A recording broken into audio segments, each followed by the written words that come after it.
नमस्कार दोस्तों, स्वागत है आप सभी का फिर से एक बार हमारे इस YouTube चैनल पर। दोस्तों, हर व्यक्ति को 24 घंटे का समय मिलता है और 24 घंटे में वह व्यक्ति ना जाने कितने लोगों को अपनी वाणी से दुख पहुंचाता है, उसे खुद भी याद नहीं रहता।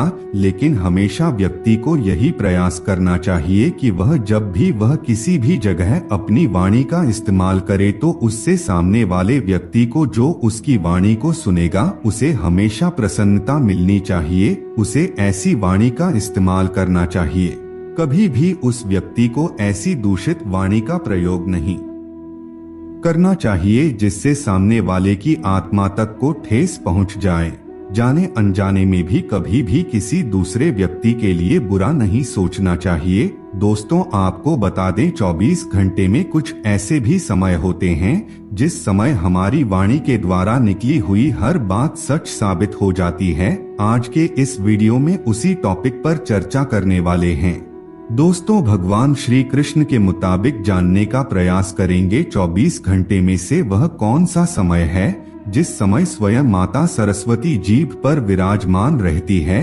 उस समय आप जो भी बोलते हैं वह बिल्कुल सटीक और सच हो जाता है। दोस्तों, कई बार आप लोगों ने बड़े बुजुर्गों से यह कहते हुए सुना होगा कि अच्छा बोलो, मीठा बोलो, क्योंकि 24 घंटे में एक बार आपकी जीभ पर स्वयं माता सरस्वती विराजमान रहती है।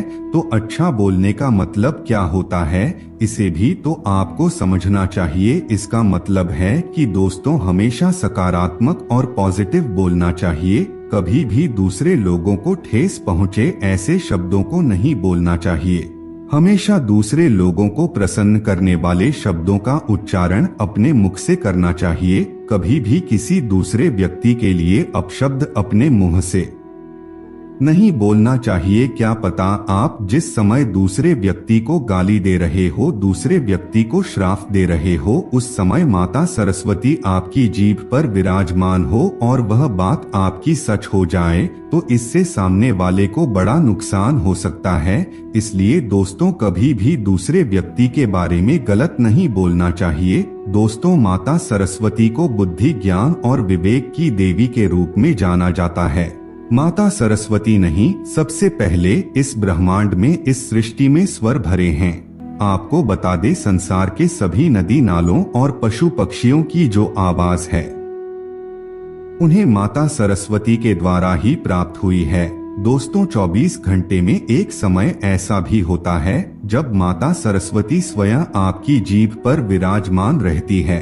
अगर आप उस समय किसी भी प्रकार की कोई भी इच्छा करते हैं, कोई भी शब्द अपने मुंह से बोलते हैं, तो वह बात सत्य हो जाती है, क्योंकि स्वयं माता सरस्वती उस समय आपके जीभ पर विराजमान रहती हैं। दोस्तों, आपको बता दें, धर्म पुराण के मुताबिक केवल 5 मिनट का ऐसा समय होता है जिस समय माता सरस्वती आपकी जुबान पर स्वयं निवास करती है। दोस्तों, सुबह 3 बजे से लेकर के 6:00 बजे तक के बीच के समय को ब्रह्म मुहूर्त का समय कहा जाता है। आपको बता दें, माता सरस्वती इसी के बीच में आपके जीभ पर विराजमान रहती है। दोस्तों, जो लोग साधना करते हैं, ईश्वर की पूजा अर्चना करते हैं, तपस्या करते हैं, वह लोग सुबह ब्रह्मा मुहूर्त में उठकर के ईश्वर के साथ जुड़ने का प्रयास करते हैं, क्योंकि सुबह उठने के पश्चात जो कुछ भी पूजा पाठ आप करते हैं उसका लाभ आपको कई गुना ज्यादा मिलता है। तो दोस्तों, सुबह 3 बजे से लेकर के 3:05 तक माता सरस्वती आपकी जीभ में विराजमान रहती है। अगर आप इस समय अपने मुख से किसी भी प्रकार का कोई शब्द बोलते हैं तो वह शब्द सत्य घटित हो जाता है, यानी कि आपके द्वारा बोली हुई वाणी सत्य साबित होती है। इसलिए दोस्तों, आपको सुबह ब्रह्मा मुहूर्त के समय 3 से लेकर के 3:05 तक अपनी मनोकामना को बोलनी है। जो मनोकामना आपकी पूर्ण नहीं हो रही है, यकीन मानिए वह मनोकामना आपकी पूर्ण हो जाएगी।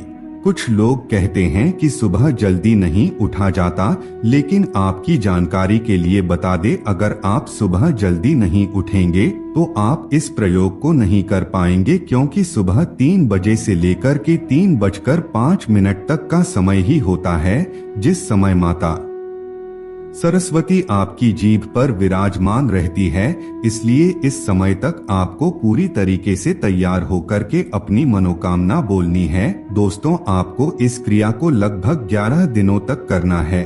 आपको बता दें, सबसे पहले आपको सुबह 3 बजे से पहले उठ जाना है और फ्रेश होकर के किसी जगह पर बैठ जाना है और भगवान को मन ही मन 5 मिनट धन्यवाद बोलना है। आपको जो कुछ भी प्राप्त है उसके लिए आपको परमात्मा का धन्यवाद करना है। उसके बाद दोस्तों, जैसे ही 3:10 होता है वैसे ही आपको अपनी मनोकामना बोलनी है। अगर आप उस समय अपनी मनोकामना बोलते हैं तो निश्चित रूप से आपकी मनोकामना पूर्ण हो जाएगी। भगवान आपकी मनोकामना को बहुत ही जल्दी पूर्ण कर देंगे। अगर आपने किसी जगह एग्जाम दिया हुआ है नौकरी के लिए और उसका रिजल्ट अभी नहीं आया है, तो उस स्थिति में भी आप इस प्रयोग को कर सकते हैं। सुबह उठ करके आप अपनी मनोकामना बोलिए, आपकी मनोकामना पूर्ण हो जाएगी। तो दोस्तों, आज के लिए बस इतना ही। हमें उम्मीद है जानकारी आपको पसंद आई होगी। फिर मिलते हैं एक नए और ताजा एपिसोड में। तब तक के लिए नमस्कार।